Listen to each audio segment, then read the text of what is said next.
ਸਾਰਿਆਂ ਦਾ ਅੱਜ ਇੱਥੇ ਇਸ ਪ੍ਰੈਸ ਵਾਰਤਾ ਵਿੱਚ ਸਵਾਗਤ ਹੈ। ਅੱਜ ਬਹੁਤ ਹੀ ਪੰਜਾਬ ਦਾ ਇੱਕ ਅਹਿਮ ਮੁੱਦਾ ਤੁਹਾਡੇ ਨਾਲ ਸਾਂਝਾ ਕਰਨਾ ਚਾਹੁੰਦਾ ਔਰ ਤੁਹਾਡੇ ਜ਼ਰੀਏ ਸਾਰੀ ਦੁਨੀਆ ਦੇ ਵਿੱਚ ਬੈਠੇ ਜਿੰਨੇ ਵੀ ਵਿਸ਼ਵ 'ਚ ਵਸਦੇ ਪੰਜਾਬੀ ਉਹਨਾਂ ਦੇ ਨਾਲ ਵੀ ਸਾਂਝਾ ਕਰਨਾ ਚਾਹੁੰਦਾ। ਅੱਜ ਹੁਣੇ ਅਸੀਂ ਸਰਦਾਰ ਪ੍ਰਤਾਪ ਸਿੰਘ ਬਾਜਵਾ ਜਿਹੜੇ ਲੀਡਰ ਆਫ ਆਪੋਜੀਸ਼ਨ ਨੇ ਔਰ ਅਸੀਂ ਪੰਜਾਬ ਵਿਧਾਨ ਸਭਾ ਦੇ ਸਪੀਕਰ ਸਾਹਿਬ ਨੂੰ ਮਿਲ ਕੇ ਆਏ ਹਾਂ ਔਰ ਉਹਨਾਂ ਨੂੰ ਇੱਕ ਪ੍ਰਾਈਵੇਟ ਮੈਂਬਰਸ ਬਿੱਲ ਸੌਂਪ ਕੇ ਆਏ ਆ ਔਰ ਉਹਨਾਂ ਨੂੰ ਬੇਨਤੀ ਕੀਤੀ ਕਿ ਇਹ ਜਿਹੜਾ ਪ੍ਰਾਈਵੇਟ ਮੈਂਬਰਸ ਬਿੱਲ ਆ ਇਹ ਆਗਾਮੀ ਜਿਹੜਾ ਵਿਧਾਨ ਸਭਾ ਦਾ ਸੈਸ਼ਨ ਹੋਵੇਗਾ, ਬਜਟ ਇਜਲਾਸ ਹੋਵੇਗਾ ਫੈਬਰੂਰੀ ਦੇ ਵਿੱਚ, ਇਸ ਬਿੱਲ ਨੂੰ ਇੰਟਰੋਡਿਊਸ ਕਰਨ ਦੀ ਆਗਿਆ ਦਿੱਤੀ ਜਾਵੇ। ਇਸ ਬਿੱਲ ਦੇ ਉੱਤੇ ਬਹਿਸ ਕਰਾਈ ਜਾਵੇ ਔਰ ਇਸ ਬਿੱਲ ਨੂੰ ਲਾਗੂ ਕੀਤਾ ਜਾਵੇ ਸਰਬਸੰਮਤੀ ਦੇ ਨਾਲ, ਕਿਉਂਕਿ ਵਿਸ਼ਾ ਹੈ ਕਿ ਪਿਛਲੇ ਕਾਫੀ ਦਹਾਕਿਆਂ ਤੋਂ ਪੰਜਾਬ ਦੀ ਬਹੁਤ ਵੱਡੀ ਆਬਾਦੀ ਜਿਹੜੀ ਆ, ਸਾਡਾ ਜਿਹੜਾ ਪੜ੍ਹਿਆ ਲਿਖਿਆ ਹਿਊਮਨ ਰਿਸੋਰਸ ਹੈ, ਨੌਜਵਾਨ ਤਬਕਾ, ਉਹ ਸਾਰੀ ਦੁਨੀਆ ਵਿੱਚ ਵਿਦੇਸ਼ਾਂ ਵਿੱਚ ਜਾ ਰਿਹਾ। ਔਰ ਅੱਜ ਮੇਰਾ ਆਪਣਾ ਰਫ ਐਸਟੀਮੇਟ ਹੈ ਕਿ ਅੱਜ ਪੰਜਾਬ ਦੀ ਆਬਾਦੀ ਤਕਰੀਬਨ 3 ਕਰੋੜ ਤੇ ਖੜੀ ਹੈ। ਇਸ 3 ਕਰੋੜ ਵਿੱਚੋਂ ਪਿਛਲੇ ਕੁਝ ਦਹਾਕਿਆਂ 'ਚ ਤੇ ਹੁਣ ਹੋਰ ਵੀ ਤੇਜ਼ੀ ਨਾਲ ਕੋਈ 50 ਲੱਖ ਦੇ ਕਰੀਬ ਜਿਹੜੇ ਪੰਜਾਬੀ ਨੌਜਵਾਨ, ਬੱਚੇ, ਲੜਕੀਆਂ, ਬਜ਼ੁਰਗ, ਪਰਿਵਾਰ ਉਹ ਵਿਦੇਸ਼ਾਂ ਵਿੱਚ ਮਾਈਗ੍ਰੇਟ ਕਰ ਚੁੱਕੇ ਨੇ। ਇਹ ਬਣ ਜਾਂਦੀ ਤਕਰੀਬਨ 1/6 population of Punjab during the last few decades has migrated to different countries of the world। ਹੁਣ ਫੋਕਸ ਪਾਰਟਿਕੂਲਰਲੀ ਇਕੱਲੇ ਕੈਨੇਡਾ ਦਾ ਵਾ ਜ਼ਿਆਦਾ। ਔਰ ਜਦੋਂ ਸਾਡੇ ਬੱਚੇ ਜਾ ਰਹੇ ਨੇ, ਚਾਹੇ ਉਹ ਪੜ੍ਹਾਈ ਦੇ ਆਧਾਰ ਤੇ ਜਾ ਰਹੇ ਨੇ, ਚਾਹੇ ਉਹ ਪਰਮਾਨੈਂਟ ਰੈਜ਼ੀਡੈਂਸੀ ਦੇ ਆਧਾਰ ਤੇ ਜਾ ਰਹੇ ਨੇ PR ਤੇ, ਚਾਹੇ ਉਹ ਵਰਕ ਪਰਮਿਟ ਤੇ ਜਾ ਰਹੇ ਨੇ ਜਾਂ ਕਿਸੇ ਵੀ ਹੋਰ ਆਧਾਰ ਦੇ ਉੱਤੇ ਜਾ ਰਹੇ ਨੇ, ਚਾਹੇ ਗੈਰ ਕਾਨੂੰਨੀ ਵੀ ਜਾ ਰਹੇ ਨੇ ਦੁਨੀਆ ਦੇ ਵੱਖ-ਵੱਖ ਦੇਸ਼ਾਂ ਦੇ ਵਿੱਚ, ਉਹ ਆਪਣੇ ਨਾਲ ਹਰ ਨੌਜਵਾਨ ਪਰਿਵਾਰ ਜਿਹੜਾ ਵਾ ਉਹ 20 ਤੋਂ 25 ਲੱਖ ਰੁਪਈਆ ਸ਼ੁਰੂਆਤ ਵਿੱਚ ਲੈ ਕੇ ਜਾਂਦਾ ਵਾ। ਹੁਣ ਤੁਸੀਂ ਅੰਦਾਜ਼ਾ ਲਾ ਲਓ ਕਿ ਜੇ ਇੱਕ ਸਾਲ ਵਿੱਚ ਸੁਣਿਆ ਵਾ ਕਿ ਇਕੱਲੇ ਕੈਨੇਡਾ ਦੇ ਵਿੱਚ 2 ਲੱਖ ਦੀ ਆਬਾਦੀ, ਪੰਜਾਬ ਦੀ 2 ਲੱਖ ਦੇ ਕਰੀਬ ਪਰਿਵਾਰ ਜਿਹੜੇ ਨੇ ਉਹ ਇਕੱਲੇ ਕੈਨੇਡਾ ਵਿੱਚ ਜਾਣੇ ਸ਼ੁਰੂ ਹੋ ਗਏ ਨੇ। ਕੈਨੇਡਾ ਦੀ ਇਸ ਵਕਤ ਪੰਜਾਬੀਆਂ ਦੀ ਤੇ ਸਿੱਖਾਂ ਦੀ ਆਬਾਦੀ ਅਪਰੋਕਸੀਮੇਟਲੀ 1 ਮਿਲੀਅਨ ਹੈ ਔਰ USA ਦੇ ਵਿੱਚ ਹੋਰ ਵੀ ਜ਼ਿਆਦਾ ਵਾ ਔਰ ਯੂਰਪ ਦੇ ਵਿੱਚ, ਕਿਉਂਕਿ UK ਵਿੱਚ ਬਹੁਤ ਪੁਰਾਣੀ ਸੈਟਲਮੈਂਟ ਹੈ ਪੰਜਾਬੀਆਂ ਦੀ, ਉੱਥੇ ਇਹਦੇ ਨਾਲੋਂ ਵੀ ਦੁੱਗਣੀ ਆ। ਇਸ ਕਰਕੇ ਜਦੋਂ ਕੋਈ 2 ਲੱਖ ਨੌਜਵਾਨ ਜਾਊਗਾ ਪੰਜਾਬ 'ਚੋਂ ਤੇ ਹਰ ਨੌਜਵਾਨ ਜੇ 20 ਤੋਂ 25 ਲੱਖ ਰੁਪਈਆ ਲੈ ਕੇ ਜਾਊ, ਮੈਨੂੰ ਤਾਂ ਗਿਣਤੀ ਤੋਂ ਬਾਹਰ ਆ। ਇਹਦਾ ਮਤਲਬ ਹੈ ਕਿ ਸਾਡੇ ਸੈਂਕੜੇ, ਅਲਟੀਮੇਟਲੀ ਹਜ਼ਾਰਾਂ ਕਰੋੜ ਰੁਪਇਆ ਜਿਹੜਾ ਵਾ ਉਹ ਵਿਦੇਸ਼ਾਂ ਵਿੱਚ ਜਾ ਰਿਹਾ ਪੰਜਾਬ ਦੀ ਆਰਥਿਕ, ਪੰਜਾਬ ਦੀ ਇਕਨੋਮੀ ਦਾ। ਤੁਸੀਂ ਦੇਖੋਗੇ ਤਾਂ ਹੀ ਉਹ ਪੰਜਾਬ ਇੱਕ ਕੰਗਾਲ ਸੂਬਾ ਬਣਦਾ ਜਾ ਰਿਹਾ ਵਾ। ਸਰਕਾਰ ਤੇ ਤਾਂ ਜਿਹੜਾ ਕਰਜ਼ਾ ਹੈਗਾ ਹੀ ਹੈਗਾ ਵਾ। ਜੇ ਤੁਸੀਂ ਪ੍ਰਾਈਵੇਟਲੀ ਦੇਖੋਗੇ ਪੰਜਾਬ ਦੇ ਵਿੱਚ ਜਿਹੜੀਆਂ ਸਾਡੀ ਪੇਂਡੂ ਤਬਕੇ ਦੀਆਂ ਜ਼ਮੀਨਾਂ ਸੀ ਅੱਜ ਤੋਂ 10 ਸਾਲ ਪਹਿਲਾਂ, ਉਹਨਾਂ ਦੀ ਕੀਮਤ ਐਗਰੀਕਲਚਰ ਲੈਂਡ ਦੀ ਤਕਰੀਬਨ 40 ਤੋਂ 50 ਲੱਖ ਰੁਪਇਆ ਪ੍ਰਤੀ ਏਕੜ ਸੀਗਾ। ਹੁਣ ਜਿੱਦਾਂ ਵਿਸ਼ਵ ਤਰੱਕੀ ਕਰ ਰਿਹਾ ਵਾ, ਉਹਦਾ ਪੰਜਾਬ ਦੀਆਂ ਜ਼ਮੀਨਾਂ ਦੀ ਕੀਮਤ ਅਤੇ ਰੀਅਲ ਏਸਟੇਟ ਤੇ ਜਿਹੜੇ ਐਸੈਟਸ ਆ ਉਹਦੀ ਕੀਮਤ ਤਾਂ ਵਧਣੀ ਚਾਹੀਦੀ ਸੀ, ਲੇਕਿਨ ਹੋਇਆ ਉਲਟਾ। ਅੱਜ ਪੰਜਾਬ ਦੇ ਪਿੰਡਾਂ ਦੇ ਵਿੱਚ ਪਹਿਲੀ ਗੱਲ ਤਾਂ ਕੋਈ ਖਰੀਦਦਾਰ ਹੀ ਨਹੀਂਗਾ ਜ਼ਮੀਨ ਦਾ, ਲੇਕਿਨ ਅਗਰ ਖਰੀਦਦਾਰ ਹੋਵੇ ਵੀ ਤਾਂ ਉਹਦੀ ਕੀਮਤ ਜਿਹੜੀ ਆ 20 ਲੱਖ ਰੁਪਏ ਏਕੜ ਤੱਕ ਰਹਿ ਗਈ ਹੈ। ਇਹਦਾ ਮਤਲਬ there is a straight drop of 50% value of real estate, particularly I'm talking about rural areas। ਸ਼ਹਿਰਾਂ ਵਿੱਚ ਹਲੇ ਹੈ ਕਿਉਂਕਿ ਸਾਰੀ ਮਾਈਗ੍ਰੇਸ਼ਨ ਸ਼ਹਿਰਾਂ ਵੱਲ ਨੂੰ ਹੋ ਰਹੀ ਆ, ਬਾਹਰੋਂ ਵੀ ਇਨਵੈਸਟਮੈਂਟ ਆ ਰਹੀ ਆ, ਦੂਜਾ ਤੀਜਾ, ਇਸ ਕਰਕੇ ਥੋੜ੍ਹਾ ਬਹੁਤਾ ਸ਼ਹਿਰਾਂ ਦੇ ਵਿੱਚ ਇਸ ਵਕਤ ਪ੍ਰੋਪਰਟੀ ਦੀਆਂ ਕੀਮਤਾਂ ਠੀਕ ਹੋਣਗੀਆਂ, ਲੇਕਿਨ ਪਿੰਡਾਂ ਦੀ ਇਕਨੋਮੀ ਜਿਹੜੀ ਤੈਸ਼ ਨੈਸ਼ ਹੋ ਗਈ ਹੈ। ਇਸ ਸਾਰੀ ਗੱਲ ਨੂੰ ਮੱਦੇਨਜ਼ਰ ਰੱਖ ਕੇ ਅਸੀਂ ਇਹ ਕਹਿਣਾ ਚਾਹੁੰਦੇ ਹਾਂ ਪੰਜਾਬ ਦੀ ਵਿਧਾਨ ਸਭਾ 'ਚ ਕਿ ਜਿਸ ਤਰ੍ਹਾਂ ਦੂਸਰੇ ਸੂਬਿਆਂ ਨੇ ਆਪਣੀ ਹੋਂਦ ਨੂੰ ਬਚਾਇਆ ਵਾ, ਆਪਣੀ ਆਈਡੈਂਟੀਟੀ ਨੂੰ ਪ੍ਰੋਟੈਕਟ ਕੀਤਾ ਵਾ, ਉਸ ਤਰ੍ਹਾਂ ਪੰਜਾਬ ਦੇ ਵਿੱਚ ਨੌਬਤ ਆ ਗਈ ਆ ਕਿ ਅਸੀਂ ਪੰਜਾਬੀਆਂ ਦੀ, ਪੰਜਾਬੀਅਤ ਦੀ ਤੇ ਸਿੱਖ ਜਿਹੜੇ ਪਹਿਲਾਂ ਹੀ ਮਾਈਕਰੋਸਕੋਪਿਕ ਮਾਈਨੋਰਿਟੀ ਨੇ ਇਸ ਦੇਸ਼ ਵਿੱਚ। ਆਪਾਂ ਸਾਰੇ ਜਾਣਦੇ ਹਾਂ ਕਿ ਸਾਡੀ ਸਿੱਖਾਂ ਦੀ ਆਬਾਦੀ ਸ਼ਾਇਦ 2% ਹੈ ਇਸ ਭਾਰਤ ਦੇਸ਼ ਦੇ ਵਿੱਚ। ਤੇ ਜੇ ਪੰਜਾਬ ਦੇ ਵਿੱਚ ਇੱਦਾਂ ਹੀ ਸਾਡੇ ਬੱਚੇ ਬਾਹਰ ਜਾਂਦੇ ਰਹੇ ਤੇ ਬਾਹਰੋਂ ਆਣ ਕੇ ਇੱਥੇ ਲੋਕੀ ਪੰਜਾਬ ਦੇ ਵਿੱਚ ਪੱਕੇ ਤੌਰ ਤੇ ਬਸ਼ਿੰਦੇ ਬਣ ਗਏ, ਵੋਟਰ ਬਣ ਗਏ, ਮਾਲਕ ਬਣ ਗਏ, ਤੇ ਮੇਰਾ ਅੰਦਾਜ਼ਾ ਵਾ ਕਿ ਅਗਲੇ 20 ਤੋਂ 25 ਸਾਲਾਂ ਦੇ ਵਿੱਚ ਪੰਜਾਬੀ ਪੰਜਾਬ ਦੇ ਵਿੱਚ ਹੀ ਔਰ ਸਿੱਖ ਜਿਹੜੇ ਨੇ ਪੰਜਾਬ ਦੇ ਵਿੱਚ ਘੱਟ ਗਿਣਤੀ ਹੋ ਜਾਣਗੇ। We will lose our identity completely there'll be a massive demographic change. ਆਬਾਦੀ ਦਾ ਜਿਹੜਾ ਸੰਤੁਲਨ ਹੈਗਾ ਉਹਦੇ ਬਹੁਤ ਵੱਡੇ ਪੱਧਰ ਦੇ ਉੱਤੇ ਉਹਦੇ 'ਚ ਅੰਤਰ ਪਵੇਗਾ। ਅਸੀਂ ਕਿਸੇ ਵੀ ਬਸ਼ਿੰਦੇ ਦੇ ਖਿਲਾਫ ਨਹੀਂ ਕਿ ਉਹ ਪੰਜਾਬ ਦੇ ਵਿੱਚ ਆਣ ਕੇ ਕੰਮ ਨਾ ਕਰੇ, ਜੀ ਸਦਕੇ ਆਵੇ, ਕੰਮ ਕਰੇ, ਪੈਸੇ ਕਮਾਵੇ, ਇਨਵੈਸਟਮੈਂਟ ਕਰਨ, ਇੰਡਸਟਰੀਅਲ ਇਨਵੈਸਟਮੈਂਟ ਜ਼ਰੂਰ ਕਰਨ, ਪਰ ਉਹਦਾ ਕੋਈ ਤਰੀਕੇਕਾਰ ਚਾਹੀਦਾ ਵਾ। ਅਸੀਂ ਕੋਟ ਕੀਤਾ ਵਾ ਜਿਹੜਾ ਹਿਮਾਚਲ ਪ੍ਰਦੇਸ਼ ਦਾ ਜਿਹੜਾ tenancy and land reforms act ਹੈਗਾ 1972, ਉਸ ਵਕਤ ਡਾਕਟਰ ਵਾਈ ਐਸ ਪਰਮਾਰ ਮੁੱਖ ਮੰਤਰੀ ਸੀ ਹਿਮਾਚਲ ਪ੍ਰਦੇਸ਼ ਦੇ। ਉਹਨਾਂ ਨੂੰ ਉਸ ਵਕਤ ਅਹਿਸਾਸ ਹੋਇਆ ਕਿ ਜੇ ਇਸ ਤਰੀਕੇ ਨਾਲ ਅਸੀਂ ਹਿਮਾਚਲ ਪ੍ਰਦੇਸ਼ ਦੀ ਜ਼ਮੀਨ ਖੁੱਲ੍ਹੇ ਤੌਰ ਤੇ ਵੇਚਣ ਤੇ ਲਾਤੀ, ਇਹ ਸਾਰੇ ਬਾਗ ਬਗੀਚੇ, ਕਿਉਂਕਿ ਆਪਾਂ ਜਾਣਦੇ ਕਿ ਹਿਮਾਚਲ ਵਿੱਚ ਲੈਂਡ ਹੋਲਡਿੰਗ ਪੰਜਾਬ ਨਾਲੋਂ ਵੀ ਘੱਟ ਹੈ ਕਿਸਾਨਾਂ ਦੀ, ਤਾਂ ਜਿੰਨੇ ਬਾਗ ਬਗੀਚੇ ਨੇ ਉਹ ਸਾਰੇ ਦਿੱਲੀ ਵਸਦੇ ਅਮੀਰਾਂ ਨੇ, ਅੰਬਾਨੀ ਅਡਾਨੀ ਵਰਗਿਆਂ ਨੇ, ਔਰ ਮੁੰਬਈ ਵਸਦੇ ਅਮੀਰਾਂ ਨੇ, ਅਤੇ ਗੈਰ ਹਿਮਾਚਲੀਆਂ ਨੇ ਸਾਡੀ ਸਾਰੀ ਸਟੇਟ ਦੇ ਮਾਲਕ ਬਣ ਜਾਣਾ ਵਾ। ਉਹਨਾਂ ਨੇ ਅਕਲਮੰਦੀ ਕਰਦੇ ਹੋਏ, ਦੂਰਅੰਦੇਸ਼ੀ ਦਾ ਸਬੂਤ ਦਿੰਦੇ ਹੋਏ, ਉਹਨਾਂ ਨੇ ਇਹ ਜਿਹੜਾ ਬਿੱਲ ਸੀਗਾ 1972 'ਚ ਇੰਟਰੋਡਿਊਸ ਕਰਤਾ, ਔਰ ਸੈਕਸ਼ਨ 118 ਹੈ ਜਿਹੜਾ of the Himachal Pradesh tenancy and land reforms act 1972 under rule 115 of the rules of procedure and conduct of business in Punjab Vidhan Sabha, ਸਾਡੇ ਕੋਲ ਇਸ ਪ੍ਰਾਈਵੇਟ ਮੈਂਬਰ ਬਿੱਲ ਨੂੰ ਇੰਟਰੋਡਿਊਸ ਕਰਨ ਨੂੰ ਸਾਡੇ ਕੋਲ ਪ੍ਰੋਵੀਜ਼ਨ ਹੈ ਜਿਹੜੀ ਮੈਂ ਕੋਟ ਕੀਤੀ ਹੁਣੇ। ਅਸੀਂ ਵਿਧਾਨ ਸਭਾ ਦੇ ਵਿੱਚ under rule 115 of the rules of procedure and conduct of business in Punjab Vidhan Sabha, ਕੋਈ ਵੀ ਮੈਂਬਰ ਇਸ ਤਰ੍ਹਾਂ ਦਾ ਕੋਈ ਪੰਜਾਬ ਦੇ ਪ੍ਰਤੀ ਕੋਈ ਚੰਗੇ ਵਿਚਾਰ ਦੇ ਨਾਲ ਕੋਈ ਠੋਸ ਕਾਨੂੰਨ ਦੇ ਤਹਿਤ ਤਬਦੀਲੀ ਚਾਹੁੰਦਾ, ਅਮੈਂਡਮੈਂਟ ਚਾਹੁੰਦਾ, ਉਹ ਪ੍ਰਾਈਵੇਟ ਮੈਂਬਰ ਬਿੱਲ ਜਿਹੜਾ ਰੱਖਿਆ ਜਾ ਸਕਦਾ। ਔਰ ਮੈਂ ਕਹਿ ਰਿਹਾ ਸੀਗਾ ਕਿ ਤੁਸੀਂ ਦੇਖੋਗੇ ਕਿ ਜਦੋਂ ਐਡੇ ਵੱਡੇ ਪੱਧਰ ਦੇ ਉੱਤੇ ਪੰਜਾਬ ਦੇ ਲੋਕ ਬਾਹਰ ਚਲੇ ਗਏ, ਸਾਡੀ ਜਿਹੜੀ ਕੰਟਰੀਬਿਊਸ਼ਨ ਹੈ ਟੁਵਰਡ ਸੈਂਟਰਲ ਸਰਵਿਸਿਜ਼, ਜਿੱਥੇ ਸਾਡੇ ਬੱਚੇ ਪੜ੍ਹ ਕੇ IAS ਬਣਦੇ ਨੇ, IPS ਬਣਦੇ ਨੇ, there is a sharp drop. Similarly ਸਾਡੇ ਜਿਹੜੇ ਬੱਚੇ ਆਰਮਡ ਫੋਰਸਿਸ ਵਿੱਚ ਜਾਂਦੇ ਨੇ, ਫੌਜਾਂ ਵਿੱਚ ਜਾਂਦੇ ਨੇ, ਜਿਹੜੀਆਂ ਹੋਰ ਪੈਰਾਮਿਲਟਰੀ ਫੋਰਸਿਸ ਆ, ਉਹਦੇ 'ਚ ਪੰਜਾਬ ਦੀ ਜਿਹੜੀ ਪਾਰਟਿਸਿਪੇਸ਼ਨ ਹੈਗੀ ਆ, ਪੰਜਾਬ ਦੀ ਜਿਹੜੀ ਉੱਥੇ ਜਿਹੜੀ ਸਾਡੀ ਕੰਟਰੀਬਿਊਸ਼ਨ ਹੈ, ਉਹ ਸਾਰੀ ਇਸ ਦੇਸ਼ ਦੇ ਵਿੱਚ ਬਿਲਕੁਲ ਨਾਮਾਤਰ ਹੁੰਦੀ ਜਾ ਰਹੀ ਹੈ, ਘਟਦੀ ਜਾ ਰਹੀ ਹੈ। ਇਸ ਕਰਕੇ ਪੰਜਾਬ ਦੀ ਹੋਂਦ ਨੂੰ ਬਚਾਉਣ ਵਾਸਤੇ, ਪੰਜਾਬ ਦੀ ਇਕੋਨਮੀ ਨੂੰ ਬਚਾਉਣ ਵਾਸਤੇ, ਪੰਜਾਬ ਦੇ ਜਿਹੜਾ ਸਾਡਾ ਡੈਮੋਗ੍ਰਾਫਿਕ ਆਬਾਦੀ ਦਾ ਸੰਤੁਲਨ ਵਿਗੜ ਰਿਹਾ, ਉਸ ਨੂੰ ਬਚਾਉਣ ਵਾਸਤੇ ਇਹ ਬਿੱਲ ਬਹੁਤ ਮਹੱਤਵਪੂਰਨ ਹੈ। ਔਰ ਮੈਂ ਜਦੋਂ ਸਪੀਕਰ ਸਾਹਿਬ ਨਾਲ ਅਸੀਂ ਤੇ ਪ੍ਰਤਾਪ ਸਿੰਘ ਬਾਜਵਾ ਅਸੀਂ ਡਿਸਕਸ਼ਨ ਕੀਤੀ ਆ, ਉਹਨਾਂ ਨੇ ਸਾਡੇ ਨਾਲ ਸਹਿਮਤੀ ਜਤਾਈ ਹੈ ਕਿ ਬਹੁਤ ਮਹੱਤਵਪੂਰਨ ਮੁੱਦਾ ਵਾ, ਔਰ ਮੈਂ ਆਪਣੀ ਪਾਰਟੀ ਦੇ ਵਿੱਚ ਇਸ ਨੂੰ ਡਿਸਕਸ਼ਨ ਤੋਂ ਬਾਅਦ ਅਸੀਂ ਉਮੀਦ ਕਰਦੇ ਹਾਂ ਕਿ ਅਸੀਂ ਇਸ ਕਾਨੂੰਨ, ਇਸ ਪ੍ਰਾਈਵੇਟ ਮੈਂਬਰ ਨੂੰ ਕਾਨੂੰਨ ਦੀ ਸ਼ਕਲ ਦੇਵਾਂਗੇ ਪੰਜਾਬ ਦੀ ਵਿਧਾਨ ਸਭਾ ਦੇ ਵਿੱਚ, ਕਿਉਂਕਿ ਇਹ ਕੋਈ ਕਿਸੇ ਇੱਕ ਵਿਅਕਤੀ ਵਿਸ਼ੇਸ਼ ਦਾ, ਇਹ ਕਿਸੇ ਪਾਰਟੀ ਵਿਸ਼ੇਸ਼ ਦਾ ਇਹ ਕੋਈ ਏਜੰਡਾ ਨਹੀਂਗਾ। ਇਹ ਜਿੱਦਾਂ ਕਹਿੰਦੇ ਪੰਜਾਬ, ਪੰਜਾਬੀਅਤ, ਇਹ ਉਸ ਦਾ ਇੱਕ ਸਾਂਝਾ ਏਜੰਡਾ ਵਾ। ਇਸ ਕਰਕੇ ਇਸ ਏਜੰਡੇ ਨੂੰ ਅੰਜਾਮ ਦੇਣ ਵਾਸਤੇ ਸਾਡੇ ਕੋਲ ਪੰਜਾਬ ਦੀ ਵਿਧਾਨ ਸਭਾ ਨਾਲੋਂ ਬਿਹਤਰ ਕੋਈ ਪਲੇਟਫਾਰਮ ਨਹੀਂਗਾ। ਔਰ ਮੈਂ ਉਮੀਦ ਕਰਦਾ ਕਿ ਸਾਰੀਆਂ ਪਾਰਟੀਆਂ ਜਿਹੜੀਆਂ ਕਹਿੰਦੀਆਂ ਅਸੀਂ ਪੰਜਾਬ ਲਈ ਸੁਹਿਰਦ ਹਾਂ, ਅਸੀਂ ਪੰਜਾਬ ਦੇ ਹਿੱਤ ਵਿੱਚ ਖੜੇ ਹਾਂ, ਅਸੀਂ ਪੰਜਾਬ ਦੇ ਵਿੱਚ ਅਸੀਂ ਉਹਦੀ ਹੋਂਦ ਨੂੰ ਬਰਕਰਾਰ ਕਰਨ ਵਾਸਤੇ ਖੜੇ ਹਾਂ, ਚਾਹੇ ਉਹ ਕਾਂਗਰਸ ਹੈ, ਚਾਹੇ ਉਹ ਸ਼੍ਰੋਮਣੀ ਅਕਾਲੀ ਦਲ ਹੈ, ਚਾਹੇ ਉਹ ਆਮ ਆਦਮੀ ਪਾਰਟੀ ਹੈ, ਚਾਹੇ ਉਹ ਭਾਰਤੀ ਜਨਤਾ ਪਾਰਟੀ ਦਾ ਪੰਜਾਬ ਦਾ ਯੂਨਿਟ ਆ। ਮੈਂ ਉਮੀਦ ਇਹ ਕਰਦਾ ਵਾਂ ਕਿ ਇਸ ਬਿੱਲ ਨੂੰ ਸਾਰੇ ਅਨਕੰਡੀਸ਼ਨਲ ਔਰ ਯੂਨੈਨਿਮਸ ਸਪੋਰਟ ਦੇਣਗੇ ਤਾਂ ਕਿ ਛੇਤੀ ਤੋਂ ਛੇਤੀ ਜਿਹੜਾ ਕਾਨੂੰਨ ਬਣਾਇਆ ਜਾਵੇ। ਹੁਣ ਇਹਦੇ 'ਚ ਕਾਨੂੰਨ ਕੀ ਆ ਕਿ ਇਹ ਨਹੀਂ ਮੈਂ ਕਹਿ ਰਿਹਾ ਕਿ ਕੋਈ ਵੀ ਨਹੀਂ ਆਣ ਕੇ ਇੱਥੇ ਜ਼ਮੀਨ ਲੈ ਸਕਦਾ, ਬਿਲਕੁਲ ਲੈ ਸਕਦਾ।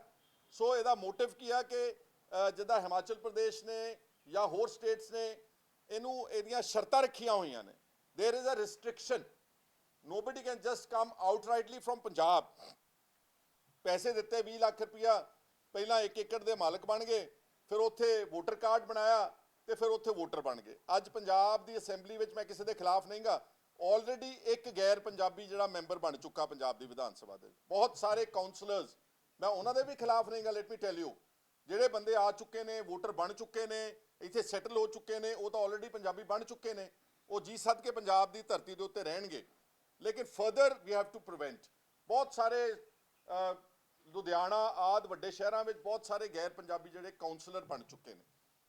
ਮੈਂ ਇਸ ਗੱਲ ਦੇ ਕਤਈ ਖਿਲਾਫ ਨਹੀਂਗਾ, ਲੇਕਿਨ ਮੈਂ ਚਾਹੁੰਦਾ ਕਿ ਆਉਣ ਵਾਲੇ ਸਮੇਂ ਦੇ ਵਿੱਚ ਜਿਹੜਾ ਵੀ ਕੋਈ ਵਿਅਕਤੀ ਆਵੇ, ਉਹ ਅਗਰ ਐਗਰੀਕਲਚਰ ਲੈਂਡ ਲੈਣਾ ਚਾਹੁੰਦਾ ਹਿਮਾਚਲ ਵਿੱਚ ਤੁਸੀਂ ਲੈ ਸਕਦੇ ਹੋ, ਲੇਕਿਨ ਉਹਦੀਆਂ ਕੁਝ ਸ਼ਰਤਾਂ ਫੋਲੋ ਕਰਨੀਆਂ ਪੈਂਦੀਆਂ। ਉਹਦੇ ਨਾਲ ਕੀ ਹੁੰਦਾ ਕਿ ਜਿਹੜਾ ਨਾਨ ਸੀਰੀਅਸ ਪਰਚੇਜ਼ਰ ਆ ਉਹ ਸਾਰਾ ਫਿਲਟਰ ਹੋ ਜਾਂਦਾ। ਸਿਰਫ ਜਿਹੜਾ ਜੈਨੂਅਨ ਬਾਇਰ ਆ ਉਹ ਆਣ ਕੇ ਪੰਜਾਬ ਦੇ ਵਿੱਚ ਜ਼ਮੀਨ ਲੈ ਸਕੇ। ਔਰ ਇਸੇ ਤਰ੍ਹਾਂ ਇੰਡਸਟਰੀ ਵਾਸਤੇ ਕੋਈ ਮਨਾਹੀ ਨਾ ਸਮਝੀ ਜਾਵੇ। Industrial investment is most welcome, but they again have to follow certain provisions of the rule of law which will be implemented in Punjab in the coming days। ਕੁਝ ਲੋਕ ਕਹਿਣਗੇ ਜੀ ਹੁਣ ਅਸੀਂ ਵਿਦੇਸ਼ਾਂ ਵਿੱਚ ਜਾ ਰਹੇ ਤੇ ਉੱਥੇ ਕਿਉਂ ਨਹੀਂ ਕਾਨੂੰਨ ਹੈਗੇ।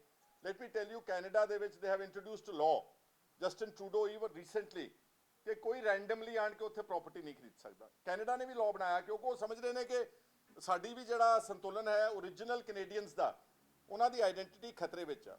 ਇਸ ਕਰਕੇ ਇਹਦੀ ਅਹਿਮੀਅਤ ਬਹੁਤ ਜ਼ਿਆਦਾ ਵਾ। ਔਰ ਮੈਂ ਉਮੀਦ ਕਰਦਾ, ਮੈਂ ਆਪਣੇ ਪਾਰਟੀ ਦੇ ਵਿੱਚ ਅਸੀਂ ਬ੍ਰੌਡਲੀ ਡਿਸਕਸ ਕੀਤਾ ਹੋਇਆ ਇਸ ਬਿੱਲ ਨੂੰ, ਲਗਭਗ ਕੰਸੈਂਸਸ ਸੀਗਾ ਪਿਛਲੇ ਵਿਧਾਨ ਸਭਾ ਦੇ ਸੈਸ਼ਨ ਦੇ ਵਿੱਚ। ਔਰ ਮੈਂ ਸ਼ੁਕਰਗੁਜ਼ਾਰ ਹਾਂ ਪ੍ਰਤਾਪ ਸਿੰਘ ਬਾਜਵਾ ਦਾ, ਜਿਹੜੇ ਮੇਰੇ ਨਾਲ ਗਏ ਨੇ, ਉਹਨਾਂ ਨੇ ਵੀ ਇਹਨੂੰ ਡਿਸਕਸ਼ਨ ਦੇ ਵਾਸਤੇ ਸਹਿਮਤੀ ਦਿੱਤੀ ਆ। ਔਰ ਮੈਂ ਸਪੀਕਰ ਸਾਹਿਬ ਦਾ ਵੀ ਧੰਨਵਾਦ ਕਰਦਾ, ਉਹਨਾਂ ਨੇ ਵੀ ਬ੍ਰੌਡਲੀ ਹੀ ਹੈਜ਼ ਅਗਰੀਡ ਇਨ ਪ੍ਰਿੰਸੀਪਲ ਕਿ this needs to be introduced. ਹੁਣ ਇੱਥੇ ਆਣ ਕੇ ਸਾਰੀਆਂ ਪਾਰਟੀਆਂ ਦਾ ਪਤਾ ਲੱਗ ਜਾਏਗਾ ਜਿਹੜੇ ਕਹਿੰਦੇ ਨੇ ਅਸੀਂ ਪੰਜਾਬ ਦੇ ਮੁਦਈ ਆ। ਜੇ ਮੁਦਈ ਨੇ ਤੇ ਫਿਰ ਦੂਸਰੀਆਂ ਸੂਬਿਆਂ ਦੀ ਤਰਜ਼ ਤੇ ਸਾਨੂੰ ਇਹ ਕਾਨੂੰਨ ਬਣਾਉਣ ਦੇ ਵਿੱਚ ਉਹ ਸਹਾਈ ਹੋਣਗੇ। ਅਗਰ ਉਹ ਮੁਦਈ ਨਹੀਂ ਗਏ, ਫਰਜ਼ੀ ਮੁਦਈ ਨੇ, ਗਲਤ, ਉਹ ਸਿਰਫ ਪ੍ਰਚਾਰ ਕਰਦੇ ਨੇ, ਸਿਰਫ ਲੋਕ ਦਿਖਾਵਾ ਹੈ, ਸਿਰਫ ਮੂੰਹ ਦਿਖਾਵਾ ਹੈ, ਤਾਂ ਫਿਰ ਉਹਨਾਂ ਦਾ ਜਿਹੜਾ ਚਿਹਰਾ ਬੇਨਕਾਬ ਹੋਣਾ ਵੀ ਪੰਜਾਬ ਦੇ ਹਿੱਤ ਵਿੱਚ, ਪੰਜਾਬ ਦੇ ਲੋਕਾਂ ਦੀ ਜਾਣਕਾਰੀ ਵਾਸਤੇ ਬਹੁਤ ਲਾਜ਼ਮੀ ਆ। ਸੋ ਮੈਂ ਉਮੀਦ ਕਰਦਾ ਹਾਂ ਕਿ ਤੁਸੀਂ ਸਾਰੇ ਜਿਹੜਾ ਹੈ ਇਸ ਬਿੱਲ ਨੂੰ ਜ਼ਿਆਦਾ ਤੋਂ ਜ਼ਿਆਦਾ ਆਪਣੇ ਜ਼ਰੀਏ ਸਾਰੀ ਦੁਨੀਆ ਵਿੱਚ ਬੈਠੇ ਪੰਜਾਬੀਆਂ ਤੱਕ ਪਹੁੰਚਾਓਗੇ, ਇੱਕ ਪਬਲਿਕ ਓਪੀਨੀਅਨ ਬਿਲਡ ਕਰੋਗੇ। ਆ ਮੇਰੇ ਕੋਲ ਹਿਮਾਚਲ ਪ੍ਰਦੇਸ਼ ਦਾ ਐਕਟ ਹੈ, ਜਿਹੜਾ ਮੈਂ ਗੂਗਲ ਤੇ ਰਿਸਰਚ ਕਰਕੇ ਇਸ ਨੂੰ ਡਾਊਨਲੋਡ ਕੀਤਾ, ਇਸ ਨੂੰ ਪੂਰੇ ਨੂੰ ਸਟੱਡੀ ਕੀਤਾ। ਹੈ ਤਾਂ ਰਾਜਸਥਾਨ ਦੇ ਵਿੱਚ ਵੀ ਹੈ, ਤੁਸੀਂ ਰਾਜਸਥਾਨ ਦੇ ਵਿੱਚ ਵੀ ਆਊਟਰਾਈਟਲੀ ਜਾ ਕੇ ਜ਼ਮੀਨ ਨਹੀਂ ਲੈ ਸਕਦੇ। ਕੋਈ ਪੰਜਾਬ ਦਾ ਵਸਿੰਦਾ ਨਾ ਜੰਮੂ ਕਸ਼ਮੀਰ 'ਚ ਲੈ ਸਕਦਾ, ਨਾ ਹਿਮਾਚਲ ਪ੍ਰਦੇਸ਼ ਵਿੱਚ ਲੈ ਸਕਦਾ, ਨਾ ਰਾਜਸਥਾਨ ਵਿੱਚ ਲੈ ਸਕਦਾ। ਸ਼ਾਇਦ ਕੁਝ ਸ਼ਰਤਾਂ ਗੁਜਰਾਤ ਵਿੱਚ ਵੀ। ਤੁਹਾਨੂੰ ਪਤਾ ਵਾ ਕਿ ਗੁਜਰਾਤ ਦੇ ਕੱਛ ਦੇ ਇਲਾਕੇ ਵਿੱਚ ਅਰਸੇ ਤੋਂ ਬੈਠੇ ਪੰਜਾਬੀ ਜਿਨ੍ਹਾਂ ਨੇ ਉਸ ਜ਼ਮੀਨ ਨੂੰ ਆਬਾਦ ਕੀਤਾ, ਉਹਨਾਂ ਦੀ ਸਾਰੀ ਜਿਹੜੀ ਓਨਰਸ਼ਿਪ ਟਾਈਟਲ ਸੀਗਾ ਉਹ ਬੀਜੇਪੀ ਦੀ ਗੁਜਰਾਤ ਦੀ ਸਰਕਾਰ ਨੇ ਅੱਜ ਤੋਂ 5-7 ਸਾਲ ਪਹਿਲਾਂ ਰੱਦ ਕਰ ਦਿੱਤਾ ਵਾ। ਔਰ ਉਹਨਾਂ ਨੇ ਹਾਈ ਕੋਰਟ ਨੂੰ ਅਪਰੋਚ ਕੀਤਾ, ਹਾਈ ਕੋਰਟ 'ਚੋਂ ਜਿੱਤ ਗਏ ਕੇਸ। ਇਹਦੇ ਬਾਵਜੂਦ ਸਰਕਾਰ ਨੇ ਸੁਪਰੀਮ ਕੋਰਟ ਵਿੱਚ ਜਾ ਕੇ ਇੱਕ SLP ਅਪੀਲ ਪਾਈ ਔਰ ਉਹਨਾਂ ਦੀ ਮਲਕੀਅਤ ਜਿਹੜੀ ਆ ਉਹ ਦੁਬਾਰਾ ਉਸ ਨੂੰ ਸਟੇ ਕਰਵਾ ਦਿੱਤਾ, ਉਸ ਤੇ ਰੋਕ ਲਗਵਾ ਦਿੱਤੀ। ਅੱਜ ਕੱਛ ਦੇ ਇਲਾਕੇ ਵਿੱਚ ਬੈਠੇ ਸੈਂਕੜੇ ਪਰਿਵਾਰ ਸਿੱਖਾਂ ਦੇ, ਪੰਜਾਬੀਆਂ ਦੇ, ਉੱਥੋਂ ਦੇ ਮਾਲਕ ਨਹੀਂ ਬਣ ਸਕਦੇ। ਸੋ that is the law and I hope that all political parties, all leaders cutting across party lines will support this act, will support this bill unanimously। ਸੋ ਮੈਂ ਤੁਹਾਡਾ ਸਾਰਿਆਂ ਦਾ ਅੱਜ ਇਸ ਆਈਡੀਆ ਜਿਹੜਾ ਤੁਹਾਡੇ ਰਾਹੀਂ ਫਲੋਟ ਕੀਤਾ, ਮੈਂ ਪੰਜਾਬ ਦੇ ਸਾਰੇ ਵਸਿੰਦਿਆਂ ਨੂੰ ਅਪੀਲ ਕਰੂੰਗਾ ਕਿ ਤੁਸੀਂ ਵੀ ਇਸ ਨੂੰ ਪ੍ਰਚਾਰੋ, ਇਕੱਲੇ ਇਕੱਲੇ ਪੰਜਾਬੀ ਤੱਕ ਪਹੁੰਚਾਓ, ਤਾਂ ਕਿ ਸਾਡੇ ਜਿਹੜੇ ਆਗੂ ਨੇ MLAs, ਉਹਨਾਂ ਤੇ ਪ੍ਰੈਸ਼ਰ ਬਿਲਡ ਹੋਵੇ ਕਿ ਉਹ ਵਿਧਾਨ ਸਭਾ ਵਿੱਚ ਆਣ ਕੇ ਕਹਿਣ ਕਿ ਹਾਂਜੀ ਇਹ ਜਿਹੜਾ ਕਾਨੂੰਨ ਹੈ ਉਹ ਜ਼ਰੂਰ ਬਣਨਾ ਚਾਹੀਦਾ। ਇਹ ਮੈਂ ਸਿਰਫ ਇੱਕ ਬਿੱਲ ਮੂਵ ਕਰ ਰਿਹਾ, ਇਹ ਕੋਈ ਮੇਰਾ ਇਕੱਲੇ ਦਾ ਇਹ ਕੋਈ ਨਾ ਤਾਂ ਫਰਜ਼ ਆ, ਨਾ ਮੈਂ ਇਕੱਲੇ ਦੀ ਕੋਈ ਜ਼ਿੰਮੇਵਾਰੀ ਆ। ਮੈਂ ਸਮਝਦਾ ਕਿ ਪੰਜਾਬ ਦੇ 3 ਕਰੋੜ ਆਬਾਦੀ ਦੇ ਇਲੈਕਟਿਡ ਰਿਪਰੈਜ਼ੈਂਟੇਟਿਵ ਦੀ ਇਹ ਜ਼ਿੰਮੇਵਾਰੀ ਬਣਦੀ ਆ ਕਿ ਪੰਜਾਬ ਦੇ ਇੰਟਰਸਟ ਨੂੰ ਸੇਫਗਾਰਡ ਕਰਨਗੇ। ਮੈਂ ਤੁਹਾਡਾ ਸਭ ਦਾ ਬੜਾ ਮਸ਼ਕੂਰ ਹਾਂ। ਅਗਰ ਕਿਸੇ ਨੇ ਕੋਈ ਸਵਾਲ ਪੁੱਛਣਾ ਤੁਸੀਂ ਪੁੱਛ ਸਕਦੇ ਨਹੀਂ। ਇਹ ਐਗਰੀਕਲਚਰ ਪਰਪਸ ਦੀ ਜ਼ਮੀਨ ਲੈਣ ਵਾਸਤੇ ਵੀ ਇਹਦੇ ਤੇ ਸ਼ਰਤਾਂ ਹੋਣੀਆਂ ਚਾਹੀਦੀਆਂ। ਇੰਡਸਟਰੀਅਲ ਜ਼ਮੀਨ, ਇੰਡਸਟਰੀਅਲ ਇਨਵੈਸਟਮੈਂਟ ਲੈਣ ਵਾਸਤੇ ਵੀ ਇਹਦੇ ਤੇ ਸ਼ਰਤਾਂ ਲਾਗੂ ਹੋਣੀਆਂ ਚਾਹੀਦੀਆਂ।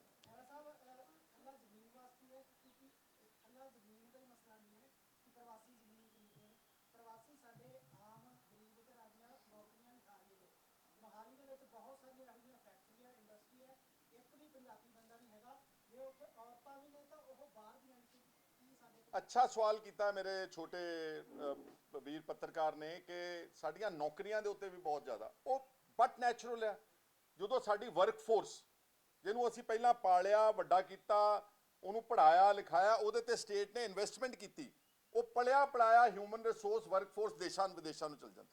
ਜਦੋਂ ਇੱਥੇ ਵੈਕਿਊਮ ਕ੍ਰੀਏਟ ਹੋਵੇਗਾ ਤੇ ਦੂਸਰੇ ਲੋਕਾਂ ਨੇ ਆਣ ਕੇ ਉਸ ਵੈਕਿਊਮ ਨੂੰ ਭਰਨਾ ਵਾ, ਉਹ ਭਰਨ, ਮੈਂ ਕਹਿ ਰਿਹਾ ਪੈਸੇ ਕਮਾਉਣ, ਰੋਜ਼ਗਾਰ ਲੈਣ, ਲੇਕਿਨ ਇੱਥੋਂ ਦੇ ਪੱਕੇ ਬਸ਼ਿੰਦੇ ਅਗਰ ਬਣਾਵਾਂਗੇ ਉਹਦੇ ਨਾਲ ਪੰਜਾਬ ਦੀ ਆਈਡੈਂਟੀਟੀ ਦਾ ਕ੍ਰਾਈਸਿਸ ਆ। ਸੋ let me clarify once again, everybody is welcome to work in Punjab, everybody is welcome to have industrial investment or any sort of investment in Punjab. We have no issues at all, but they cannot become permanent residents of the state, just like people cannot just become permanent residents of Himachal Pradesh, they cannot become permanent residents of Rajasthan, they cannot become permanent residents of Jammu Kashmir until abrogation of Article 370, which protected their identity.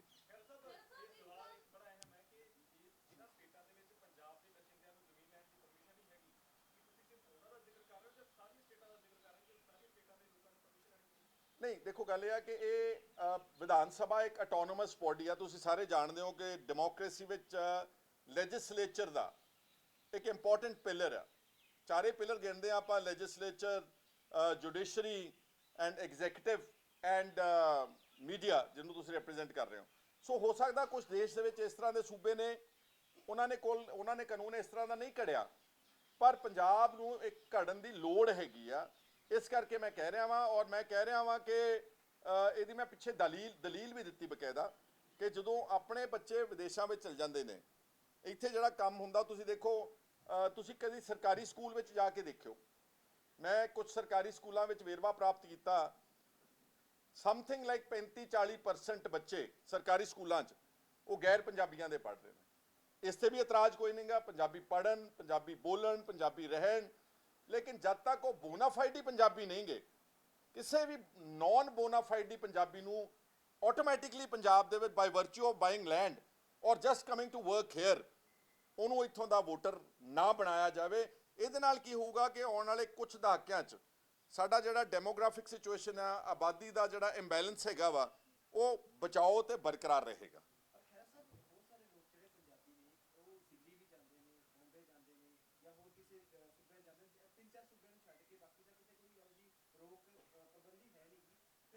ਮੈਂ ਫਿਰ ਰੀਇਟਰੇਟ ਕਰ ਦਿੰਦਾ ਕਿ ਅਕਸਰ 3-4 ਸੂਬਿਆਂ ਨੇ ਵੀ ਕਾਨੂੰਨ ਬਣਾਇਆ ਨਾ, ਤਾਂ ਮੈਂ ਉਹਨੂੰ ਸਾਈਟ ਕਰ ਰਿਹਾ ਵਾਂ। 3-4 ਸੂਬਿਆਂ ਨੇ ਇਸ ਲਈ ਬਣਾਇਆ ਕਿਉਂਕਿ ਇਹ, ਜਿੱਦਾਂ ਹੁਣ ਜੰਮੂ ਕਸ਼ਮੀਰ ਆ, ਉਹ ਘੱਟ ਗਿਣਤੀ ਸਟੇਟ ਹੈ ਮੁਸਲਿਮਸ ਦੀ। ਉਹਨਾਂ ਨੂੰ ਪਤਾ ਵਾ ਕਿ ਜੇ ਸਾਰੇ ਦਰਵਾਜ਼ੇ ਖੋਲ੍ਹਤੇ ਤਾਂ ਜੰਮੂ ਕਸ਼ਮੀਰ ਤਾਂ ਅੱਜ ਨਹੀਂ, ਅੱਜ ਕਿਉਂਕਿ ਉੱਥੇ ਬਹੁਤ ਜ਼ਿਆਦਾ ਮਿਲੀਟੈਂਸੀ ਦਾ ਡਰ ਆ, ਹੁਣ ਇਹਨਾਂ ਨੇ ਖੋਲ੍ਹੇ ਹੋਏ ਨੇ, ਉੱਥੇ ਜਾ ਕੇ ਕਿਸੇ ਨੇ ਜ਼ਮੀਨ ਨਹੀਂ ਲਈ, ਡਰਦਿਆਂ ਨੇ। ਪਰ ਅਗਰ ਉੱਥੇ ਹਾਲਾਤ ਨਾਰਮਲ ਹੁੰਦੇ, ਜੰਮੂ ਕਸ਼ਮੀਰ ਹੁਣ ਨੂੰ ਦਿੱਲੀ ਵਾਲਿਆਂ ਨੇ ਤੇ ਬੰਬੇ ਵਾਲਿਆਂ ਨੇ ਖਰੀਦ ਲੈਣਾ ਸੀਗਾ। ਇੱਦਾਂ ਹੀ ਹਿਮਾਚਲ ਤੁਹਾਨੂੰ ਕੋਟ ਕੀਤਾ। We are a minority state, it's not like other. ਦੇਖੋ, ਮੱਧ ਪ੍ਰਦੇਸ਼ ਨੂੰ, ਰਾਜਸਥਾਨ ਨੂੰ, ਸੈਂਟਰਲ ਹਿੰਦੀ ਬੈਲਟ ਨੂੰ, ਇਹ ਜਿਹੜੀਆਂ ਉੱਤਰ ਪ੍ਰਦੇਸ਼ ਨੂੰ, they may not feel the need, they may not feel the need to bring in such a law, but Punjab definitely has to, it feels the need, ਤਾਂ ਕਿ ਸਾਡੇ ਸੂਬੇ ਵਿੱਚ ਬਾਹਰੋਂ ਆਣ ਕੇ ਲੋਕੀ ਕਾਬਜ ਨਾ ਹੋ ਜਾਣੇ। ਵਰਡ ਥੋੜਾ ਜਿਹਾ ਭੈੜਾ ਲੱਗ ਰਿਹਾ ਵਾ, ਲੇਕਿਨ ਅਸਲ ਵਿੱਚ ਇਹਦਾ ਸਹੀ ਅਰਥ ਹੈ ਕਿ ਸਾਡੇ ਸੂਬੇ ਦੇ ਵਿੱਚ ਕਾਬਜ ਨਾ ਹੋ ਜਾਣ। ਅਗਰ ਉਹ ਹੋ ਜਾਣਗੇ ਤੇ ਜੇ ਕੱਲ ਨੂੰ 20-25 ਸਾਲ ਬਾਅਦ ਬੰਦੇ ਹੀ ਇੱਥੇ ਰੈਪਰੈਜ਼ੈਂਟ ਕਰਨਗੇ ਨੌਨ ਪੰਜਾਬੀ, ਭਾਵੇਂ ਉਹ ਆਪਣੇ ਆਪ ਨੂੰ 100 ਵਾਰ ਕਹਿਣ ਕਿ ਅਸੀਂ ਪੰਜਾਬ 'ਚ ਆ ਕੇ ਇੱਥੋਂ ਦੇ ਅਸੀਂ ਕਰੈਕਟਲੀ ਬਸ਼ਿੰਦੇ ਬਣੇ ਆ, ਤਾਂ ਮੈਂ ਦਾਅਵੇ ਨਾਲ ਕਹਿ ਸਕਦਾ ਕਿ SYL ਵਰਗੇ ਮੁੱਦਿਆਂ ਤੇ, ਪਾਣੀਆਂ ਦੇ ਮੁੱਦਿਆਂ ਦੇ ਉੱਤੇ ਉਹ ਉਹਨਾਂ ਦੇ ਜਜ਼ਬਾਤ ਨਹੀਂ ਹੋਣਗੇ ਜੋ ਪੰਜਾਬ ਦਾ ਪਲਿਆ ਹੋਇਆ ਜੰਮ ਪਲ ਓਰੀਜਨਲ ਬਸ਼ਿੰਦਾ, ਜਿਹਦੇ ਜਜ਼ਬਾਤ ਪੰਜਾਬ ਦੇ ਪਾਣੀਆਂ ਦੇ। ਇਹ ਇੱਕ ਉਦਾਹਰਨ ਤੁਹਾਨੂੰ ਸਿਰਫ ਪੇਸ਼ ਕੀਤਾ ਗਿਆ।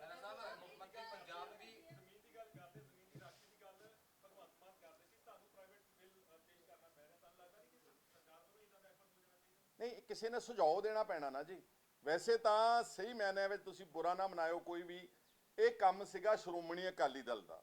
ਦੇਰ ਆ ਰੀਜਨਲ ਪਾਰਟੀ, ਦੇਰ ਸੇ ਕਿ ਅਸੀਂ ਸਿੱਖਾਂ ਨੂੰ ਰਿਪਰੈਜ਼ੈਂਟ ਕਰਦੇ ਹਾਂ, ਅਸੀਂ ਕਿਸਾਨਾਂ ਨੂੰ ਰਿਪਰੈਜ਼ੈਂਟ ਕਰਦੇ ਹਾਂ, ਲੇਕਿਨ ਸ਼ਾਇਦ ਉਹਨਾਂ ਨੂੰ ਇਹ ਸੁਝਿਆ ਨਹੀਂਗਾ, ਉਹਨਾਂ ਨੇ ਕੋਈ ਇਸ ਦੀ ਲੋੜ ਮਹਿਸੂਸ ਨਹੀਂ ਕੀਤੀ। ਮੈਂ ਕਾਫੀ ਅਰਸੇ ਤੋਂ ਸੋਚਣ ਵਿਚਾਰਨ ਤੋਂ ਬਾਅਦ ਸਾਰਾ ਕ੍ਰਾਸ ਸੈਕਸ਼ਨ ਆਪਣੇ ਸਮਾਜ ਵਿੱਚ, ਆਪਣੇ ਇਲਾਕੇ ਤੋਂ ਲੈ ਕੇ ਪੰਜਾਬ ਦੇ ਚੰਗੇ ਚੰਗੇ ਬੰਦਿਆਂ ਨਾਲ, ਵਿਦਵਾਨਾਂ ਨਾਲ, ਬੁੱਧੀਜੀਵੀਆਂ ਨਾਲ, ਪੜ੍ਹਿਆ ਲਿਖਿਆ ਨਾਲ ਸਲਾਹ ਕਰਨ ਤੋਂ ਬਾਅਦ ਇਹ ਬਿੱਲ ਪੇਸ਼ ਕਰ ਰਿਹਾ।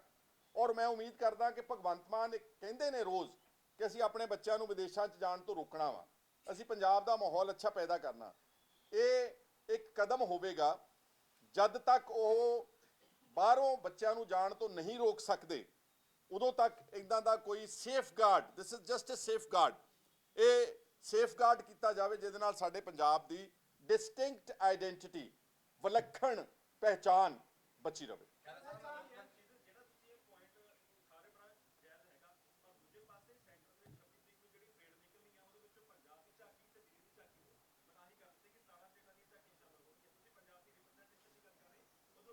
ਨਹੀਂ, ਮਾੜੀ ਗੱਲ ਹੈ ਨਾ ਜੀ, that's what I am saying ਕਿ ਪੰਜਾਬ ਆਹਿਸਤਾ ਆਹਿਸਤਾ ਇੱਕ ਇਸ ਤਰ੍ਹਾਂ ਦਾ ਸੂਬਾ ਜਿਹੜਾ ਦੇਸ਼ ਦਾ ਨੰਬਰ 1 ਸੂਬਾ ਸੀਗਾ, ਹਰ ਗੱਲ ਵਿੱਚ ਨੰਬਰ 1 ਤੇ ਸੀਗਾ, starting from defence to sports to education to health care.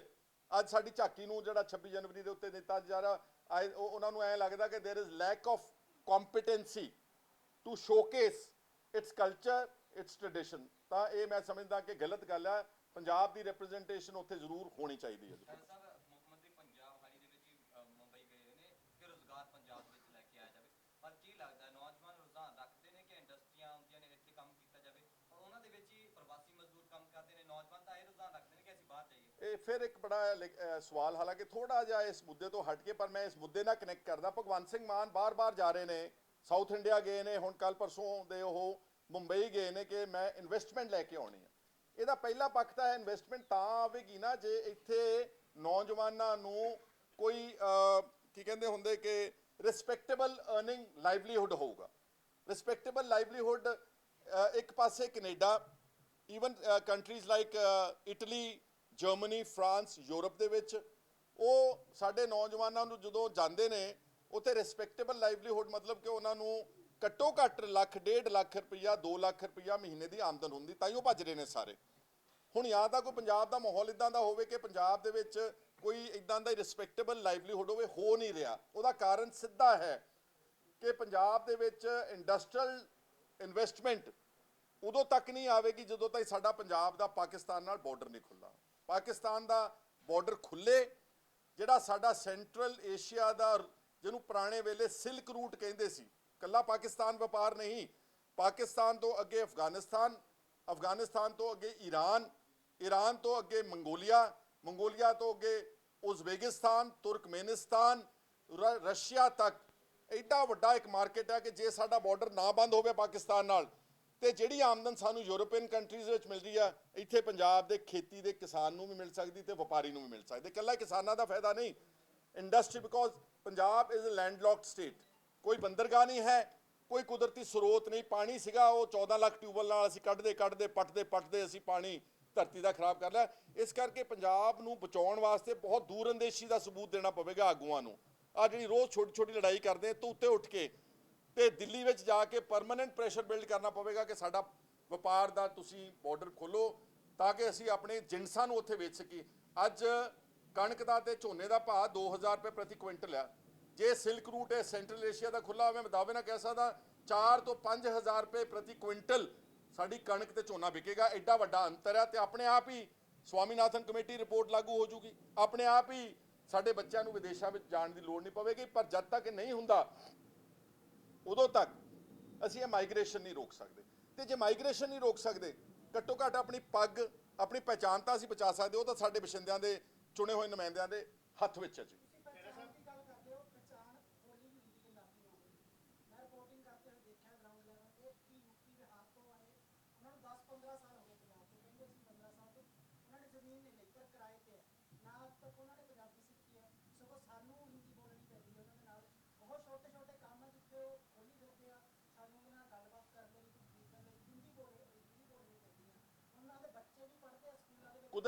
ਕੁਦਰਤੀ ਗੱਲ ਹੈ ਕਿ ਜਦੋਂ ਗੈਰ ਪੰਜਾਬੀਆਂ ਨੇ ਇੱਥੇ ਆਣ ਕੇ ਵਪਾਰ ਕਰਨਾ, ਸਾਂਭਣਾ, ਕੰਮ ਕਰਨਾ, ਉਹਨਾਂ ਨਾਲ ਤੁਸੀਂ ਉਹਨਾਂ ਦੀ ਭਾਸ਼ਾ ਵਿੱਚ ਹੀ ਗੱਲ ਕਰਨ ਦੀ ਕੋਸ਼ਿਸ਼ ਕਰਦੇ ਹੋ ਕਿਉਂਕਿ ਤੁਹਾਨੂੰ ਲੱਗਦਾ ਕਿ ਸ਼ਾਇਦ ਪੰਜਾਬੀ ਉਹ ਨਹੀਂ ਸਿੱਖ ਪਾ ਰਹੇ। ਔਰ ਇੰਨੇ ਸਾਲ ਰਹਿਣ ਤੋਂ ਬਾਅਦ ਵੀ ਕਈ ਕਰੈਕਟ ਡਾਇਲੈਕਟ ਵਿੱਚ ਪੰਜਾਬੀ ਵਿੱਚ ਨਹੀਂ ਬੋਲ ਪਾ ਰਹੇ ਕਿਉਂਕਿ ਉਹਨਾਂ ਦਾ ਇੰਟਰਸਟ ਨਹੀਂਗਾ। ਉਹਨਾਂ ਦਾ ਇੰਟਰਸਟ ਸਿਰਫ ਇੱਥੇ ਆਣ ਕੇ ਕਮਾਈ ਕਰਨ ਤੱਕ ਦੇ ਸਾਧਨਾਂ ਤੱਕ ਮਹਿਦੂਦ ਹੈਗਾ ਵਾ ਜੀ। ਇੰਡਸਟਰੀ ਦੀ ਗੱਲ ਕਰ ਰਹੇ ਸੀ ਮਾਨ ਸਾਹਿਬ, ਤੁਸੀਂ ਜਾ ਕੇ ਬਾਹਰ ਤਾਂ ਕਹਿ ਰਹੇ ਹੋ ਕਿ ਇੰਡਸਟਰੀਅਲ ਇਨਵੈਸਟਮੈਂਟ ਚਾਹੀਦੀ ਹੈ, ਪਰ ਸਾਡੇ ਲੁਧਿਆਣੇ ਦੇ ਇੰਡਸਟਰੀਅਲਿਸਟ ਜਾ ਕੇ ਯੂਪੀ ਵਿੱਚ ਜਿਹੜਾ ਮਿਸਟਰ ਯੋਗੀ ਹੈਗੇ ਚੀਫ ਮਿਨਿਸਟਰ, ਲੁਧਿਆਣੇ ਦੇ ਇੰਡਸਟਰੀਜ਼ ਜਾ ਕੇ ਉੱਥੇ ਕਹਿ ਰਹੇ ਨੇ ਕਿ ਪੰਜਾਬ ਦੇ ਵਿੱਚ ਮਾਹੌਲ ਠੀਕ ਨਹੀਂਗਾ ਤੇ ਸਾਨੂੰ ਇਨਵੈਸਟਮੈਂਟ ਇੱਥੇ ਕਰਨ ਦੀ ਆਗਿਆ ਦਿੱਤੀ ਜਾਵੇ। ਫਿਰ ਮਾਨ ਸਾਹਿਬ ਦੇ ਸਾਰੇ ਐਫਰਟਸ ਜਿਹੜੇ ਨੇ ਇਹ ਫਿਊਟਾਈਲ ਆ ਜਦ ਤੱਕ ਅਸੀਂ ਆਪਣੀ state the law and order ਨੂੰ ਔਰ ਆਪਣੀ ਜਿਹੜੀ ਹੋਂਦ ਹੈ ਇਸ ਨੂੰ ਬਚਾ ਨਹੀਂ ਸਕਦੇ। ਹੈਲਥ ਸੈਕਟਰੀ ਨੂੰ ਲੈ ਕੇ ਤੁਸੀਂ ਕੱਲ ਇੱਕ ਟਵੀਟ ਵੀ ਕੀਤਾ ਸੀ ਜੋਈ ਸ਼ਰਮਾ ਨੂੰ ਕਿ ਜਿਹਨੇ ਸਾਰਾ ਇਹ ਧਾਰਾ ਕੀਤਾ ਉਹਨੂੰ ਹਟਾ ਦਿੱਤਾ ਗਿਆ ਜਿਸ ਦੇ ਅੰਕੁਸ਼ ਆਪਣਾ ਟੌਪਿਕ ਬਹੁਤ ਇੰਪੋਰਟੈਂਟ ਹੈ। ਮੈਂ ਫਿਰ ਫੋਕਸ ਰੱਖਣਾ ਚਾਹੁੰਦਾ on this particular bill. I will only B grateful I have answers to practically every question that you have, but this we'll find another time. And ਮੈਂ ਤੁਹਾਡਾ ਬੜਾ ਮਸ਼ਕੂਰ ਹਾਂ ਸਾਰਿਆਂ ਦਾ ਕਿ ਤੁਹਾਡੇ ਜ਼ਰੀਏ ਅੱਜ ਸਾਰੀ ਦੁਨੀਆ ਦੇ ਵਿੱਚ ਇਹ ਖਬਰ ਅਤੇ ਆਈਡੀਆ ਜਿਹੜਾ ਫਲੋਟ ਕੀਤਾ, ਮੈਂ ਆਈਡੀਆ ਫਲੋਟ ਕੀਤਾ। Let it be under discussion, let the Punjab MLAs discuss within their constituencies and then come to Punjab Vidhan Sabha prepared in the month of February and March when we are going to have the budget session and hopefully get this bill passed. ਤੁਹਾਡਾ ਸਾਰਿਆਂ ਦਾ ਬਹੁਤ ਬਹੁਤ ਸ਼ੁਕਰੀਆ। ਹਰਿਆਣਾ ਨੇ ਵੀ ਪਿੱਛੇ ਇੱਕ 75% ਜਿਹੜੀ ਆਰਕਸ਼ਣ reservation fix ਕਰਤੀ ਸੀ ਕਿ ਹਰਿਆਣਵੀਜ਼ ਨੂੰ ਜਿਹੜੀ ਸਰਕਾਰੀ ਨੌਕਰੀਆਂ ਦੇ ਕਿ ਪੰਜਾਬ ਦੇ ਵਿੱਚ ਕੋਈ ਇਸ ਤਰ੍ਹਾਂ ਦੀ ਰਿਜ਼ਰਵੇਸ਼ਨ ਕੁਦਰਤੀ ਸੁਭਾਵਕ ਗੱਲ ਹੈ ਨਾ। ਦੇਖੋ ਗੱਲ ਸੁਣੋ, ਪਹਿਲਾਂ ਤਾਂ ਅਸੀਂ ਆਪਣੀ ਹੋਂਦ ਬਚਾਵਾਂਗੇ, ਫਿਰ ਸਾਡੀਆਂ ਨੌਕਰੀਆਂ। ਹੁਣ ਹੋ ਕੀ ਰਿਹਾ ਵਾ ਕਿ ਸਾਡੇ ਆਈਏਐਸ ਅਫਸਰ ਵਗੈਰਾ ਬੜੇ ਹੁਸ਼ਿਆਰ ਨੇ, ਆਪ ਵੀ ਗੈਰ ਪੰਜਾਬੀ ਬਹੁਤ ਸਾਰੇ ਬੈਠੇ ਨੇ, ਜਿਹੜੀ ਡੋਮਿਸਾਈਲ ਦੀ ਸ਼ਰਤ ਲਾਉਂਦੇ ਨਹੀਂਗੇ। ਸਾਰੀਆਂ ਨੌਕਰੀਆਂ ਕੋਈ ਹਿਮਾਚਲ ਲੈ ਗਿਆ, ਕੋਈ ਰਾਜਸਥਾਨ ਲੈ ਗਿਆ, ਔਰ ਜਿਹੜਾ ਹੁਣ ਪਿੱਛੇ ਸਿਲੇਬਸ ਬਦਲਿਆ ਇਹਨਾਂ ਨੇ ਉਹਦੇ 'ਚ ਪੰਜਾਬੀ ਦੀ ਅਹਿਮੀਅਤ ਜਿਹੜੀ ਸੀ, ਸਾਡੇ ਕਲਚਰ ਦੀ, ਸੱਭਿਆਚਾਰ ਦੀ, ਸਾਡੇ ਇਤਿਹਾਸ ਦੀ, ਉਹ ਵੀ ਉਡਾ ਦਿੱਤੀ ਵਿੱਚੋਂ।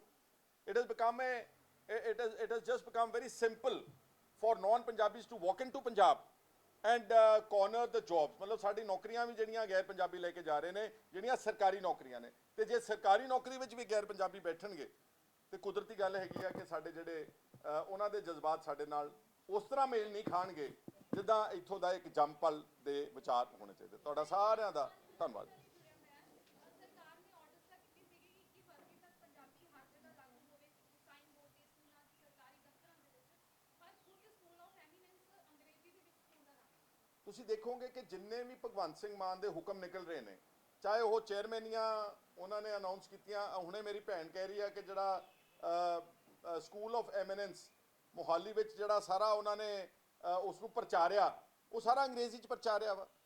ਇਹ ਜੇ ਚੀਫ ਮਿਨਿਸਟਰ ਦਾ ਆਫਿਸ ਆਪ ਹੀ ਅੰਗਰੇਜ਼ੀ 'ਚ ਕੰਮ ਕਰੇਗਾ ਤੇ ਫਿਰ ਥੱਲੇ ਹਦਾਇਤ ਦੇਣ ਦਾ ਕੀ ਫਾਇਦਾ ਕਿ ਜੀ 21 ਫਰਵਰੀ ਦੇ ਬੋਰਡ ਲਾ ਦਿਓ, ਨਹੀਂ ਤਾਂ ਅਸੀਂ ਉਹਨਾਂ ਦੇ ਖਿਲਾਫ ਐਕਸ਼ਨ ਲਵਾਂਗੇ। ਸੋ ਇਹ ਸਾਰੀਆਂ ਗੱਲਾਂ ਇੱਥੋਂ ਐ ਨਜ਼ਰ ਆ ਰਿਹਾ ਕਿ ਜਿਹੜੀ ਸਾਡੀ ਰੂਲਿੰਗ ਜਮਾਤ ਆ ਉਹ ਸਿਰਫ ਕਹਿਣ ਵਾਸਤੇ ਹੀ ਕੰਮ ਕਰਦੀ ਆ।